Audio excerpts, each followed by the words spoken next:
చాలామంది ట్రేడింగ్లో డబ్బులు ఎందుకు పోగొట్టుకుంటారు అనుకుంటున్నారు మీరు? చార్ట్ మొత్తాన్ని ఇండికేటర్లతో నింపేస్తారండి.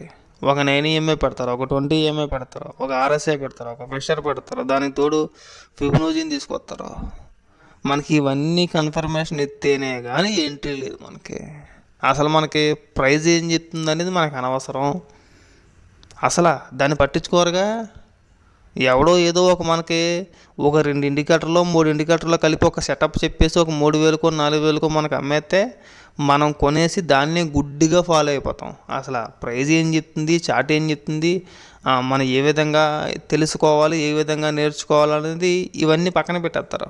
ఇవన్నీ పక్కన పెట్టేసి బండ గుర్తులతో ట్రేడింగ్ చేస్తే డబ్బులు పోవండి, 100% పోతాయి. ఎందుకు పోవు? మీకు ఎగ్జాంపుల్ చూపించాను నేను. ఇప్పుడు ఇక్కడ చూడండి, ఇప్పుడు మీరు అన్నట్టుగానే 9 EMA ఒకటి, 20 EMA ఒకటి, దానికి తోడు RSI ఒకటి, అలాగే ఫిషర్ కూడా కదా. అవునా? చూసారా? చార్ట్ని సకానికి పైగా ఇండికేటర్లు కప్పేసినాయండి ఇక్కడ కదా. మరి మీకు ఇక్కడ ప్రైస్ ఏం చెప్తుంది అనేది మీకు ఎలా తెలుస్తుందండి? నాకు అర్థం కావట్లేదు. మనం ప్రైస్ ఏం చెప్తుంది అనేది కూడా చూడాలిగా. ఇది జస్ట్ ఊరికే బండ గుర్తులా? ఇంటి బండ గుర్తులతో మీరు ట్రేడింగ్ చేసేస్తారా? బండ గుర్తులతో ట్రేడింగ్ చేస్తే డబ్బులు పోవా? నేను అందుకే చెప్పేది. సో బండ గుర్తులతో ట్రేడింగ్ చేయొద్దండి. మీరు సబ్జెక్ట్ నేర్చుకోండి. అనవసరంగా 2,000, 3,000, 4,000, 5,000, 10,000 ఏకంగా ఒక సెటప్ చెప్పేసి ఏకంగా 3,000కి, 4,000కి, 15,000కి అమ్మేసే వ్యక్తులు కూడా ఉన్నారు. సో మీకు బండ గుర్తులు చెప్పినంత మాత్రాన అది సబ్జెక్ట్ కాదు.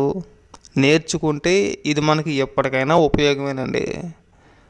ఇవాళ కాదు, నెల కాదు, 2 నెలలు కాదు, 3 నెలలు కాదు, 6 నెలలు టైం పట్టుద్ది. నష్టమే ఉందండి. మనం బండ గుర్తులతో ట్రేడింగ్ చేసి 1 లక్ష 2 లక్షలు పోగొట్టుకునే కంటే సబ్జెక్ట్ నేర్చుకుంటే మనకు ఒక అవగాహన వచ్చుద్ది కదా. అరే ట్రేడింగ్ చేయడం చేయకపోవడం అనేది తర్వాత విషయం అండి. అది ఫస్ట్ మనం నేర్చుకోవాలి కదండి, మనం తెలుసుకోవాలి కదండి. అసలు ప్రైజ్ యాక్షన్ అంటే ఏంటి, ఏ విధంగా వర్క్ అవుద్ది, మార్కెట్ స్ట్రక్చర్ అంటే ఏంటి, హయ్యర్ హై అంటే ఏంటి, హయ్యర్ లో అంటే ఏంటి, మనం ఏ విధంగా చూడాలి, సపోర్ట్ అండ్ రెసిస్టెన్స్ మనకి ఎలా వర్క్ అవుతాయి, మనం ఏ విధంగా వర్క్ అవుద్ది అనేది మనం క్లారిటీగా చార్ట్లో చూడాలి కదా. అవేమీ చూడరండి. ఎవడో ఏదో బండ గుర్తులు చెప్తుంటే 4 బండ గుర్తులు చెప్తే దాన్నే గుడ్డిగా ఫాలో అయిపోయి నేను లాస్లో ఉన్నాను, స్టాప్ లాస్ కొట్టేసింది, ఇవాళ ఎంత లాసు, ఇవాళ ఎంత లాసు. సో సబ్జెక్ట్ చెప్పకుండా బండ గుర్తులు చెప్తే వర్కౌట్ అవుద్దా? నేను మళ్ళీ చెప్తున్నానండి, ఏ ఇండికేటర్ అయినా సరే లాగింగ్ ఇండికేటరే, మార్కెట్తో పాటు మూవ్ అవుద్దండి. 9 EMA అయినా అంతే, 20 EMA అయినా అంతే, సేమ్ RSI అయినా అంతే, ఫిషర్ అయినా అంతే. ఇవన్నీ కూడా మీకు లాగింగ్ ఇండికేటర్లే కదండి. జస్ట్ ఊరికే ట్రెండ్ కన్ఫర్మేషన్ కోసం మాత్రమే యూజ్ చేయొచ్చు మనం 9 EMAని కానీ 20ని కానీ. ట్రెండ్ కన్ఫర్మేషన్ కోసం అంటే అప్ సైడ్లో ఉందా, డౌన్ సైడ్లో ఉందా, సో మనం ఇది తెలుసుకోవడానికి యూజ్ చేసుకోవచ్చు. ఇది తప్పులేదు, దీనికి కాదని అట్లా. అలాగని చెప్పేసి ప్రైజు 9 EMAని క్రాస్ చేసింది, అలాగే నాకు RSI ఇక్కడ సిగ్నల్ ఇచ్చింది. చూడండి, నేను మీకు ఈ వీడియోలో చెప్పే ప్రయత్నం చేస్తా. చూసారా? మీకు ఇండికేటర్లు తప్పితే ప్రైజ్ ఏమైనా కనబడుతుందండి ఈ వీడియోలో ఎక్కడైనా సరే? అవునా?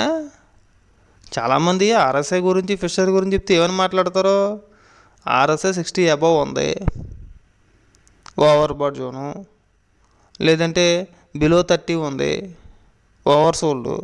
ఇవేనా చెప్పేది? ఎప్పుడైనా రివర్స్ అవ్వచ్చు అంటారో, ఎప్పుడైనా ఇది అవ్వచ్చు అంటారో, ఇంతేనా చెప్పేది? సో వాటి బేస్ ఆధారంగా, వాటిని ఆధారంగా చేసుకొని నేను ట్రేడింగ్ చేసేస్తానా డబ్బులు పోవా?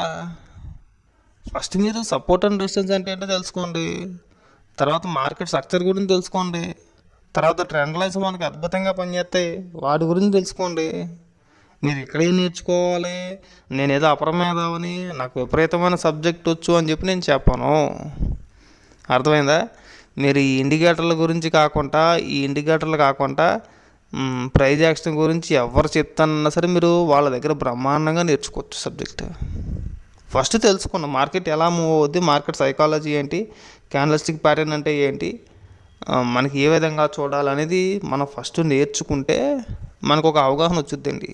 ఊరికే ఆదరా బాదరా మనం తెల్లారితే కోటీశ్వర్లు అయిపోవాలనో లేదంటే రాత్రి రాత్రి లక్షలు సంపాదించాలనో ఈ ఆలోచనతో మనం మార్కెట్లోకి వస్తే 10 లక్షలు కాదు 25 లక్షలు పట్టుకొచ్చినా సరే వారం రోజుల్లో ఆవిరైపోతాయి. దయచేసి ఎమోషనల్ ట్రేడింగ్స్ వద్దండి, రివెంజ్ ట్రేడింగ్లు వద్దు. మీకు మార్కెట్లో 1000 రూపాయలు 2000 పోయినాయి అని చెప్పేసి అంటే మీరు ఎమోషనల్ ట్రేడింగ్ చేస్తారు. ఎలాగైనా సరే రికవరీ చేయాలి కదా, అనవసరంగా 1000 రూపాయలు 2000 పోయినాయి అని చెప్పేసి అని మీరు ఓవర్ ట్రేడింగ్ చేస్తారండి. ఆ 2000 కాస్త 5000 అయితే ఏమిటంటే మీరు రివెంజ్కి వెళ్ళిపోతారండి. ఎలాగ 5000 పోయినాయి, పోతే ఇంకొక 2000 3000 లేదంటే రికవరీ అయిపోతానని రివెంజ్కి వెళ్ళిపోతారు మీరు. సో మార్కెట్ మీ ఎమోషన్స్ని మీ రివెంజ్ని మార్కెట్ పట్టించుకోదండి. సో మనం తెలుసుకోవాల్సింది ఏంటంటే మార్కెట్ మూమెంట్ ఇటువైపు ఉంది, బేరిష్గా ఉందా బుల్లిష్గా ఉందా. సో ఫస్ట్ మనం ఇది తెలుసుకోవాలి. తెలుసుకున్న తర్వాత మనం నీట్గా నేర్చుకొని మన సబ్జెక్ట్ మనం తెలుసుకొని 1-2 సార్లు మామూలుగా మనం పేపర్ ట్రేడింగ్ చేసినా సరే మనకు ఒక క్లారిటీ వచ్చుద్దండి. మనకు ఒక పూర్తి అవగాహన వచ్చిన తర్వాత మాత్రమే మనం డబ్బులు పెట్టి ఏదైనా ప్రయత్నం చేస్తే చేయొచ్చేమో, కానీ ఊరికే మీరు బండ గుర్తులతో ట్రేడింగ్ చేయొద్దండి. అది మీకు ఎప్పటికైనా ప్రమాదం అండి. ఏదో 1-2 సార్లు మీరు ఏదో ప్రాఫిట్లో ఉన్నంత మాత్రాన ఆ సెటప్ 100కి 100% పనిచేసుద్ది అని చెప్పి నేనైతే చెప్పను. మీకు అర్థమైందా? మీకు ఏ ఇండికేటర్ అయినా కొన్ని ఇండికేటర్లో ఖచ్చితంగా 50-50 ఉంటాయండి, లేదంటే 40-60 ఉంటాయండి. ఖచ్చితంగా ఏదో ఒక ఇండికేటర్ మీకు ఏదో రకంగా వర్క్ అయితే అవుతుంది, అవ్వకుండా అయితే ఉండదు. అలాగని చెప్పేసి ప్రతి సందర్భంలోని అది పనిచేసుద్దని నేను చెప్పను. మీరు మెయిన్ బేసిక్గా తెలుసుకోవాల్సింది ఏంటంటే ప్రైస్ యాక్షన్ గురించి తెలుసుకోవాలి, మార్కెట్ స్ట్రక్చర్ అంటే ఏంటనేది తెలుసుకోవాలి. ఆ తర్వాత ఇంకా చాలా ఉన్నాయండి, క్యాండిల్ స్టిక్ ప్యాటర్న్ అని చెప్పేసి అని రకరకాలు ఉన్నాయి. సబ్జెక్ట్ చాలా ఇంపార్టెంట్. మీరు బండ గుర్తులతో దయచేసి ట్రేడింగ్ చేయొద్దు, డబ్బులు పోగొట్టుకోవద్దు. అనవసరంగా మీరు 10,000 15,000 25,000 అని చెప్పేసి అని కోర్సుల పేరుతోని ఊరికి అనవసరంగా మీరు డబ్బులు తగలేసుకుంటే మీకు వాళ్ళు చెప్పేది కేవలం బేసిక్ అండి. ఈ ఇండికేటర్లతో ట్రేడింగ్ చేసే వాళ్ళందరినీ కూడా వాళ్ళకి తెలిసిందే బేసిక్. వాళ్ళకి తెలిసిన బేసిక్ నాలెడ్జ్ని ఒక సెటప్ కింద క్రియేట్ చేసి అది కూడా మన గూగుల్లో ఎతికితే దొరికేద్ది. మీరు ఎక్కడ పెద్ద కష్టపడ అవసరం లేదు. మీరు సొంతంగా డబ్బులు పెట్టుకోవాలనుకుంటున్నారు, ఆ మాత్రం 1 గంట 2 గంటలో మీరు గూగుల్లో కానీ లేదంటే ఇతర ప్లాట్ఫామ్లో కానీ ఎతికితే మీకు ఆ స్ట్రాటజీ గురించి ఒక ఫుల్ క్లారిటీ ఉంటుంది.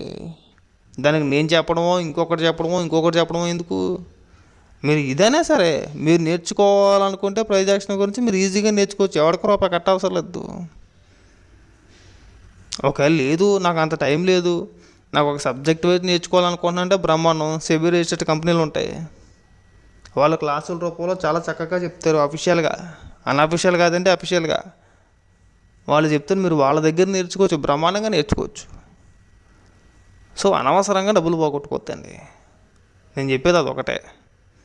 అనవసరంగా ఇండికేటర్ల పేరుతోనో ఇంకో దాని పేరుతోనో మీరు ట్రేడింగ్ చేసి డబ్బులు పోగొట్టుకోవద్దు, అంత దూరం తెచ్చుకోవద్దు.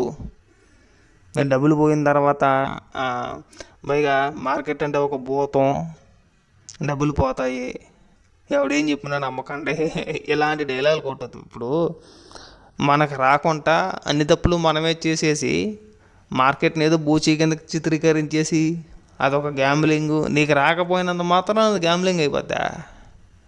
ఈవిడికి రాదా? సార్ నేర్చుకోండి సార్, అది చాలా సింపుల్. మనం నేర్చుకునే విధానం బట్టి ఉంటుంది. తెల్లారితే ఏది మారిపోదు. రాత్రి కోటీశ్వర్ అయిపోవాలంటే ఇవిడు అయిపోవడం. అలాగని చెప్పేసి నేను ఎక్కడికి వెళ్ళకుండా డైలీ ఒక 10,000 25,000 మన మార్కెట్ నుంచి సంపాదించేద్దాం, 4 బండ గుర్తులు పెట్టుకుందామంటే కాదు. సబ్జెక్ట్ ఏం చెప్తుంది? సబ్జెక్ట్ ఏంటి? ప్రైస్ యాక్షన్ అంటే ఏంటి? మార్కెట్ ఏ విధంగా మూవ్ అవుతుంది? మార్కెట్ సైకాలజీ ఏంటి? ప్రైజ్ ఏం చెప్తుంది మనకి? ఇవన్నీ తెలుసుకుంటే మీకు ఒక క్లారిటీ వచ్చుద్దండి. నేను మళ్ళీ చెప్తున్నా, మీరు బ్రహ్మాండమైన సబ్జెక్ట్ నేర్చుకోవాలనుకుంటే కనుక ఇండికేటర్లు కాదండి.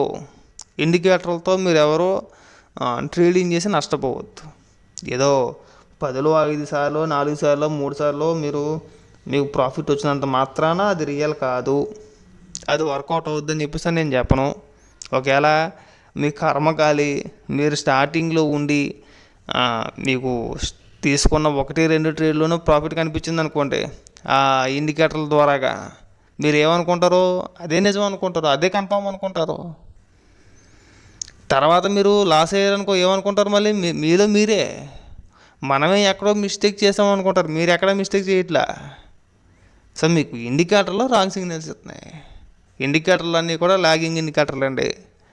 అయితే మార్కెట్తో పాటు మూవ్ అవుతాయి, లేదంటే ట్రెండ్ ముగిసిన తర్వాత సిగ్నల్ వస్తాయి. కాబట్టి దయచేసి ఇండికేటర్లు పక్కన పెట్టి సబ్జెక్ట్ నేర్చుకోండి.